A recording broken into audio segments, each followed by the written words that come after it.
بسم اللہ الرحمن الرحیم۔ اسلام کے پہلے مؤذن حضرت بلال رضی اللہ تعالیٰ عنہ۔ پچھلے ویڈیو میں آخری منزل کے بارے میں بتایا گیا۔ اب فتح مکہ۔ مر الزہران سے 2-2.5 گھنٹے کی مسافت طے کر کے ہم ذو طوا پہنچے۔ وہاں حضور صلی اللہ علیہ وسلم نے لشکر کو رکنے کا حکم دیا۔ ذو طوا مکے سے اتنا قریب ہے کہ وہاں سے مکے کا شہر نظر آتا ہے۔ قصوہ پر بیٹھے بیٹھے حضور نے فوج کو 4 حصوں میں تقسیم کر دیا۔ میمنہ کی قیادت حضرت خالد بن ولید کو دی اور میسرہ کی حضرت زبیر بن عوام کو۔ خالد رضی اللہ عنہ کے ساتھ بنو سلیم کا رسالہ تھا اور زبیر رضی اللہ عنہ کے دستے میں 500 مہاجر اور کچھ دیگر لوگ تھے۔ اس دن حضرت زبیر رضی اللہ عنہ نے پیلے رنگ کا عمامہ باندھ رکھا تھا۔ فوج کا تیسرا حصہ، جس میں نبی کریم صلی اللہ علیہ وسلم خود تھے، صرف مہاجرین اور انصار پر مشتمل تھا۔ اس کا ہر سپاہی پوری طرح مسلح، سر سے پاؤں تک فولاد سے ڈھکا ہوا تھا، صرف ان کی آنکھیں دکھائی دے رہی تھی۔ مر الزہران سے روانگی کے وقت حضور نے اپنے دستے کا پرچم سعد بن عبادہ رضی اللہ عنہ کو دیا تھا۔ میمنہ میسرہ مقرر کرنے کے بعد انہوں نے اپنے دستے کو بھی 2 حصوں میں تقسیم کر دیا۔ ایک کا پرچم حضرت سعد کے بیٹے قیس کے حوالے کیا اور دوسرے کا، جس میں خود حضور صلی اللہ علیہ وسلم تھے، ابو عبیدہ رضی اللہ عنہ کو عطا فرمایا۔ جب حضور یہ احکام دے رہے تھے، حضرت ابو بکر اور حضرت اسید رضی اللہ عنہما ان کے آگے پیچھے تھے اور حضرت عثمان اور عبد الرحمن بن عوف دائیں بائیں۔ لشکر کو 4 حصوں میں تقسیم کرنے کے بعد حضور نے حکم دیا کہ خالد شہر کے زیریں حصے سے اور باقی 3 دستے مکے کے دروں سے الگ الگ، لیکن یہ ایک وقت شہر میں داخل ہوں گے۔ میں حضور صلی اللہ علیہ وسلم کے دستے میں شامل تھا۔ انہوں نے اپنے خود پر سیاہ عمامہ باندھا ہوا تھا۔ یہ دستہ شہر کے بالائی درے ذاخر سے ہجون اور مفلات کے قریب سے مکے میں داخل ہوا، جہاں سے سارا شہر نظر آتا ہے۔ ہماری پہلی خواہش یہ تھی کہ ہم خانہ کعبہ کو دیکھیں۔ کعبے پر نظر پڑتے ہی ہم سب کی عجیب حالت ہو گئی، آنکھوں میں نمی اور ہونٹوں پر اللہ تعالیٰ کے شکر کے کلمات۔ خانہ کعبہ کو جی بھر کے دیکھنے کے بعد میں نے باقی شہر کی طرف نظر دوڑائی۔ سارا شہر سنسان پڑا تھا، معلوم ہوتا تھا ہمارے لیے خالی کر دیا گیا ہے۔ لوگ 2-2 4-4 کی ٹولیوں میں پناہ لینے کے لیے ادھر ادھر بھاگ رہے تھے۔ باقی لوگ پہلے ہی اپنے گھروں میں پہنچ چکے تھے۔ خانہ کعبہ کے گرد بھی بہت تھوڑی سی لوگ تھے۔ 1 سال پہلے بھی یہ شہر ہمارے لیے خالی ہوا تھا، مگر اس مرتبہ صرف 3 دن کے لیے، جو بہت جلد ختم ہو گئے تھے۔ ہجون اور مفلات وہی علاقے ہیں جہاں میں اکثر امیہ کے کاموں کے سلسلے میں آیا جایا کرتا تھا۔ سارا راستہ بھاگتے ہوئے کہیں آقا ناراض نہ ہو جائیں۔ ہجون ہی کے محلے میں آج سے کئی سال پہلے ایک رات ہشام بن عمرو، زبیر بن ابی امیہ، مطعم بن عدی، ابو البختری اور زمعہ بن اسود نے بنو ہشام کے 2 سالہ معاشرتی مقاطع کو ختم کرانے کا تہیہ کیا تھا۔ سامنے مکے کا بازار نظر آ رہا تھا، جہاں میرا کئی بار سودا ہوا تھا۔ بازار کی ایک طرف نظر پڑی تو وہاں تلواریں چمک رہی تھیں، معلوم ہوتا تھا جنگ چھڑی ہوئی ہے۔ حضور صلی اللہ علیہ وسلم نے بہت تردد سے پوچھا، یہ کیا ہو رہا ہے؟ میں نے ہتھیاروں کے استعمال سے منع کیا تھا۔ پھر حضرت عثمان نے آگے بڑھ کر خبر دی کہ حضرت خالد کے رسالے پر اکرمہ، سہیل اور صفوان کے ایک دستے نے حملہ کر دیا تھا۔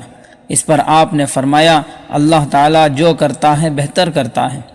ہجون کے محلے میں جنت المعلا کے پاس، جہاں حضرت خدیجہ رضی اللہ عنہا اور حضور صلی اللہ علیہ وسلم کے صاحبزادے قاسم دفن ہیں، سرخ چمڑے کا ایک خیمہ نصب تھا جو ابو رافع رضی اللہ عنہ نے حضور صلی اللہ علیہ وسلم کے لیے لگایا تھا۔ یہ جگہ خانہ کعبہ سے تھوڑی ہی فاصلے پر ہے۔ یہ ابو رافع وہی تھے جن کو جنگ بدر کے بعد ابو لہب کے ہاتھوں پٹتا دیکھ کر ام الفضل نے ابو لہب کے سر پر ڈنڈا دے مارا تھا۔ اسی ڈنڈے کا زخم بگڑ کر بالآخر اس کی موت کا سبب بنا۔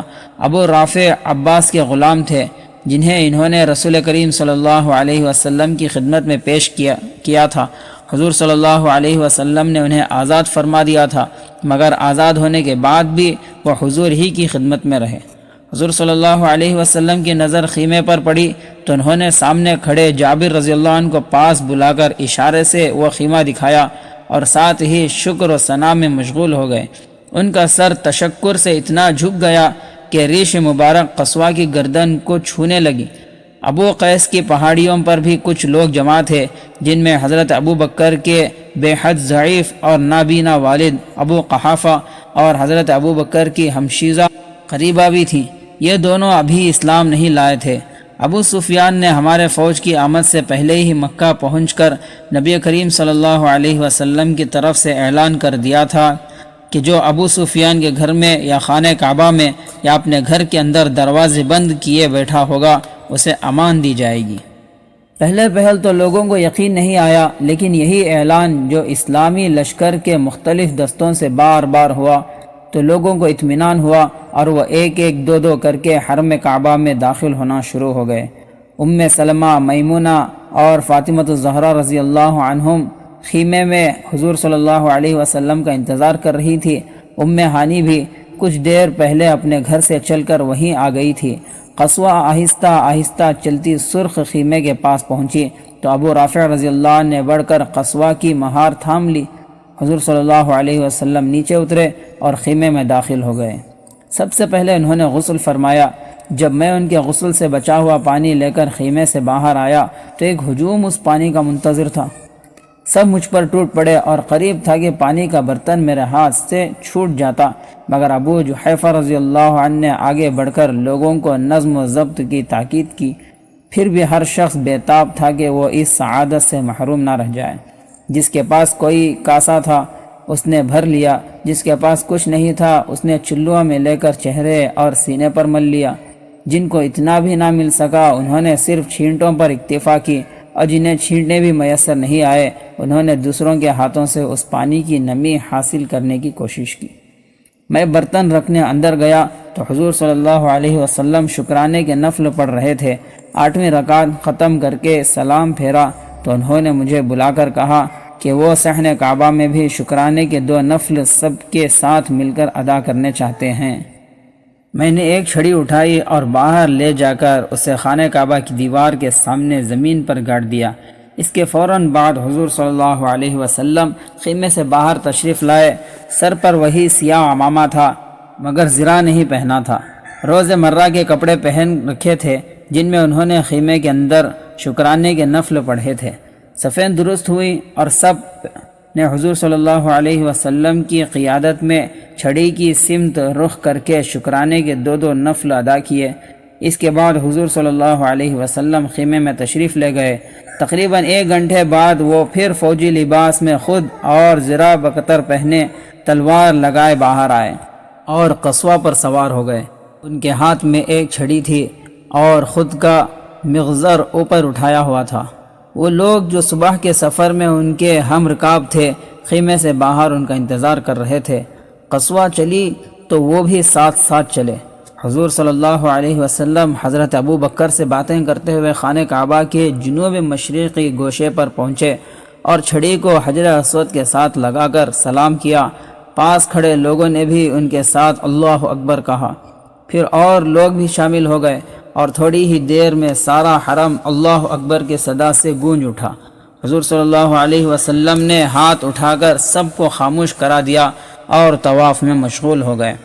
اس دن قصوہ کی مہار خزرج کے محمد رضی اللہ عنہ ابن مسالمہ کے ہاتھ میں تھی۔ گزشتہ سال عمرۃ القضاء کے موقع پر یہ سعادت قبیلہ اوس کے عبداللہ بن رواحہ رضی اللہ عنہ کے حصے میں آئی تھی۔ طواف کے 7 چکر پورا کرنے کے بعد انہوں نے خانہ کعبہ کے اطراف رکھے ہوئے بتوں پر نظر ڈالی اور ان کی طرف چل پڑے۔ ہر بت کے پاس گئے اور اسے اپنی چھڑی سے گراتے گئے، ساتھ ساتھ کہتے جاتے تھے حق آ گیا اور باطل فرار ہو گیا، بے شک باطل کو فرار ہی ہونا تھا۔ اطراف کے بتوں کو گرانے کے بعد وہ خانہ کعبہ کے ساتھ رکھے ہوئے حبل کے بت کے پاس گئے اور اسے گرا کر توڑنے کا حکم دیا۔ پھر صفا پر رکھے ہوئے اساف کے بت کو گرایا اور آخر میں مروہ کی پہاڑی پر نصب نائلہ کے بت کو۔ اس کے بعد انہوں نے حکم دیا کہ سب بتوں کو نظر آتش کر دیا جائے، ساتھ ہی شہر میں منادی کرا دی جائے کہ جس جس گھر میں بت رکھے ہوئے ہیں وہ لا کر باقی بتوں کے ساتھ جلا دیے جائیں۔ حرم کعبہ کو بتوں کی آلودگی سے پاک کر کے آپ مقام ابراہیم پر آئے، قصوہ سے اتر کر 2 نفل ادا کیے، پھر پیدل چاہ زمزم پر گئے۔ یہاں حضرت عباس نے انہیں آب زمزم پلایا۔ اس موقع پر انہوں نے ایک اعلان کے ذریعے زائرین کو پانی پلانے کی ذمہ داری ہمیشہ کے لیے بنو ہاشم کے سپرد کر دی۔ یہ پہلے بھی انہی کا منصب تھا، مگر اب رسالت مآب صلی اللہ علیہ وسلم کی طرف سے اس کی توثیق کر دی گئی۔ اس کے بعد حضرت علی نے خانہ کعبہ کی چابی پیش کی تو حضرت عباس نے درخواست کی کہ کعبے کی کلید برادری بھی بنو ہشام کو عنایت فرمائی جائے۔ اس پر حضور نے فرمایا، میں تم کو وہ دے سکتا ہوں جو تم نے کھویا تھا، وہ نہیں جسے دینے سے کوئی اور کچھ کھو بیٹھے۔ یہ کہہ کر انہوں نے عبدالدار کے حضرت عثمان بن طلحہ رضی اللہ عنہ کو بلوایا اور چابیاں ان کے حوالے کر کے ان کے خاندان کے اس قدیمی منصب کی بھی توثیق کر دی۔ حضرت عثمان نے نہایت ادب سے چابی لی اور خانہ کعبہ کا دروازہ کھولنے چلے گئے۔ اس وقت میرے ذہن میں دعوت اسلام کے اولین ایام کا ایک منظر پھر آ گیا۔ ایک دن نبی کریم صلی اللہ علیہ وسلم نے عثمان بن طلحہ سے در کعبہ کھولنے کی خواہش کی تھی، مگر عثمان نے نہایت سختی سے انکار کر دیا تھا۔ اس دن حضور نے کہا تھا، عثمان، ایک دن آئے گا جب یہ کنجی میرے پاس ہوگی اور میں جسے چاہوں گا اسے تفویض کر دوں گا۔ اس پر حضرت عثمان نے کہا تھا، شاید اس دن تمام قریش مر چکے ہوں گے، اور نبی کریم صلی اللہ علیہ وسلم نے جواب دیا تھا، نہیں، وہ تو قریش کی سچی عزت کا دن ہوگا۔ حضور صلی اللہ علیہ وسلم خانہ کعبہ کی طرف بڑھے تو میں اور حضرت اسامہ بھی ان کے پیچھے پیچھے تھے۔ انہوں نے ہمیں بھی اپنے ساتھ اندر جانے دیا اور اس کے بعد حضرت عثمان سے کہہ کر اندر سے تالا لگوا دیا۔ ہزاروں کے مجمع میں حضور صلی اللہ علیہ وسلم کے ساتھ خانہ کعبہ کے اندر جانے کی شرف ہم دونوں کے حصے میں آئی۔ میرے لیے خانہ کعبہ میں داخل ہونے کا یہ پہلا موقع تھا۔ چاروں طرف دیواروں پر بتوں کی تصویریں بنی ہوئی تھیں۔ حضرت ابراہیم اور حضرت اسماعیل علیہ السلام کی بھی شبہیں بنی تھیں۔ ان کے ہاتھوں کے پاس پانسے کے تیر رکھے تھے جن سے کفار مکہ فال نکالتے تھے۔ انہیں دیکھ کر رسول اللہ صلی اللہ علیہ وسلم نے فرمایا، اللہ تعالیٰ ان کافروں کا ناس کرے۔ واللہ انہیں اچھی طرح علم تھا کہ ان دونوں بزرگوں یعنی حضرت ابراہیم اور حضرت اسماعیل علیہ السلام نے کبھی تیروں سے فال نہیں نکالی۔ یہ کہہ کر انہوں نے حضرت عثمان کو حکم دیا کہ ساری دیواریں صاف کر دی جائیں۔ دوسری اور آخری مرتبہ حجۃ الوداع پر جب مجھے اور حضرت اسامہ کو ایک مرتبہ پھر حضور صلی اللہ علیہ وسلم کے ساتھ خانہ کعبہ کے اندر جانے کی سعادت حاصل ہوئی تو خانہ کعبہ کی دیواریں اندر سے بالکل صاف ہو چکی تھیں اور جاہلیت کے نقش و نگار کا نشان بھی موجود نہیں رہا تھا۔ چند منٹ اندر ٹھہر کر حضور نے دروازہ کھلوایا اور باب کعبہ میں کھڑے ہو کر فتح مکہ کا تاریخی خطاب دیا۔ میں اور اسامہ حضور صلی اللہ علیہ وسلم کے پیچھے کھڑے حاضرین اور ان کے چہروں کے تاثرات دیکھ رہے تھے۔ اس وقت تک حرم کعبہ لوگوں سے بھر چکا تھا۔ حضور صلی اللہ علیہ وسلم نے اللہ جل شانہ کی حمد کی، پھر اس کا شکر ادا کیا کہ اس نے اسلام کو باطل کی تمام قوتوں کے مقابلے میں سرخرو کر دیا۔ اس کے بعد انہوں نے عام معافی کا اعلان کر دیا۔ خطبہ ختم ہوتے ہوتے ظہر کا وقت ہو گیا تو انہوں نے پیچھے مڑ کر مجھے اپنے پاس بلایا اور کعبے کی چھت پر چڑھ کر اذان دینے کا حکم دیا۔ صلح حدیبیہ کے 1 سال بعد عمرۃ القضاء کے موقع پر بھی میں نے رسول اللہ صلی اللہ علیہ وسلم کے ارشاد کے مطابق خانہ کعبہ کی چھت پر کھڑے ہو کر اذان دی تھی۔ اس موقع پر ابو قبیس پر بیٹھے سرداران قریش کے تاثرات مجھ تک پہنچ گئے تھے، مگر آج جب فتح مکہ کے دن مجھے خانہ کعبہ کی چھت پر سے اذان دینے کا حکم ملا تو مجھ میں کسی اور کے تاثرات محسوس ہونے کی گنجائش ہی نہیں تھی۔ میں خود اپنے تاثرات کے سمندر میں ہچکولے کھا رہا تھا۔ میں بلال حبشی آج ابراہیم علیہ السلام کے بنائے ہوئے اس مرکز توحید کی بلندیوں سے اللہ وحدہ لا شریک لہ کی کبریائی اور سرور کونین صلی اللہ علیہ وسلم کی رسالت کی شہادت دینے والا تھا۔ اسی کعبے سے جہاں آج سے پہلے اللہ کا نام لینا جرم بن گیا تھا اور آج کسی میں جرت نہیں تھی کہ مزاحمت کر سکے۔ مسجد نبوی میں میری پہلی اذان کو رسالت مآب صلی اللہ علیہ وسلم نے اپنی مسجد کی تکمیل سے تعبیر فرمایا تھا۔ آج خانہ کعبہ سے میری تکبیر الہی کو وہ کل بنی نوع انسان کے لیے تطہیر کعبہ کا اعلان بنانا چاہتے تھے۔ یہ بلال حبشی کی معراج تھی۔ میں باب ملتزم کے ساتھ چھت سے لٹکے ہوئے رسیوں کے سہارے کعبے کی دیوار پر چڑھنے لگا، ہامتا کانپتا، ہاتھ کہنیاں پاؤں ٹکاتا، آہستہ آہستہ اوپر ہوتا گیا اور آخر کار چھت کی منڈیر پکڑ کر اوپر پہنچ گیا۔ بہت تھک گیا تھا، جوانی کا زور اب نہیں رہا تھا، 50 سال کا ہونے والا تھا، مگر جوش و جذبہ پہلے سے کہیں زیادہ تھا۔ فوراً لمبے لمبے سانس لے کر اپنے آپ کو سنبھالا اور اذان دینے کے لیے کھڑا ہو گیا۔ کعبے کے گرد ایک بہت بڑے دائرے میں رکھے ہوئے 360 بت جن پر 1 سال پہلے میری اذان سن کر لرزہ طاری ہوا تھا، اس وقت آگ میں جل چکے تھے، ان سے دھواں اٹھ رہا تھا۔ کعبہ بتوں سے پاک ہو چکا تھا۔ اس مرکز توحید میں بتوں کا وجود ہماری عبادت کی لطافت میں کثافت کے عنصر کی طرح شامل رہتا تھا۔ نیچے لوگوں کا جمع غفیر تھا، دور دور تک جہاں جہاں نگاہ پہنچتی تھی لوگ ہی لوگ تھے۔ مکے کی شکل سامنے میز پر رکھے ہوئے پیالے جیسی ہے، بیچ میں خانہ کعبہ اور چاروں طرف پیالے کی دیواروں کی طرح اوپر جاتا ہوا پہاڑی سلسلہ جس پر شہر آباد ہے۔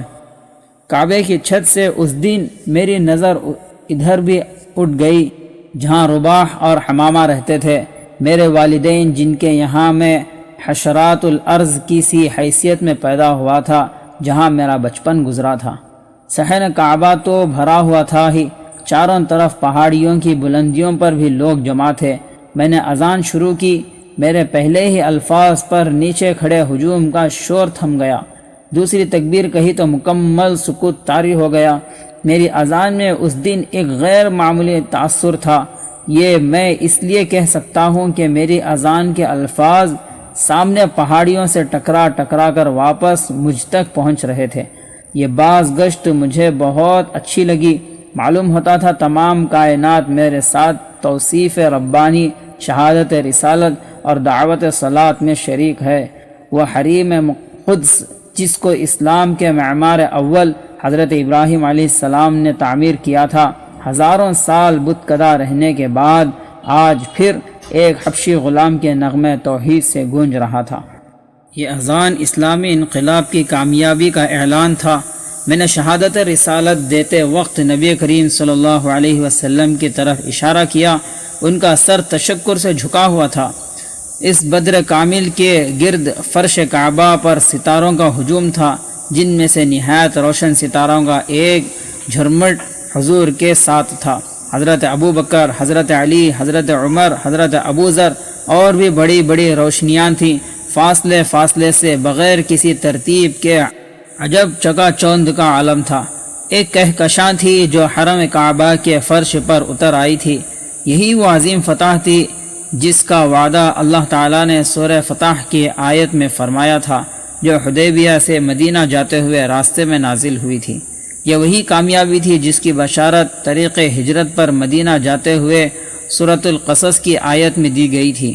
میں اکثر رات کو سوتے سوتے چونک کر اٹھ بیٹھتا ہوں اور اس دن کے بارے میں سوچنے لگتا ہوں، کیا ایسے بھی شہر فتح ہوتے ہیں یا وہ ایک خواب تھا؟ سچ تو یہ ہے کہ وہ واقعہ تھا ہی اتنا عجیب، اتنا حسین، اتنا روح پرور کہ اسے خواب ہی کہا جا سکتا ہے۔ حقیقتیں ایسی کب ہوتی ہیں، مگر پھر میں اپنی یادوں کے دریچوں سے ہوتا ہوا وہاں پہنچ جاتا ہوں۔ وہ حقیقت جو خوابوں سے بھی حسین تھی، ہیرے سامنے آ جاتی ہے۔ کیا واقعی یہ سب کچھ ہوا تھا میرے سامنے بالکل ایسے ہی؟ کیا واقعی وہ اذان کی آواز جو میں نے مکے کے پہاڑیوں سے آتی ہوئی سنی تھی میری ہی اذان کی بازگشت تھی، یا مکے کی پہاڑیاں خود وحدت الہی اور رسالت مآب صلی اللہ علیہ وسلم کا اعلان کر رہی تھی؟ اس وقت بھی جب میں اپنی دہلیز پر بیٹھا، اپنی چھڑی کے دستے پر ٹیک لگائے سامنے پہاڑیوں کے پیچھے غروب ہوتے ہوئے سورج کو دیکھ رہا ہوں، میں اپنے آپ سے یہی سوال پوچھ رہا ہوں، مگر نہیں، یہ خواب نہیں ہے۔ تاریخ نے واقعی خانہ کعبہ کی چھت سے میری اذان سنی ہے۔ آج بھی وقت کے ایوانوں میں فتح مکہ کی اس اذان کی گونج سنائی دے رہی ہے۔ اس وقت مجمع میں بیٹھے ہوئے ایک شخص کو میری اذان اچھی نہیں لگی۔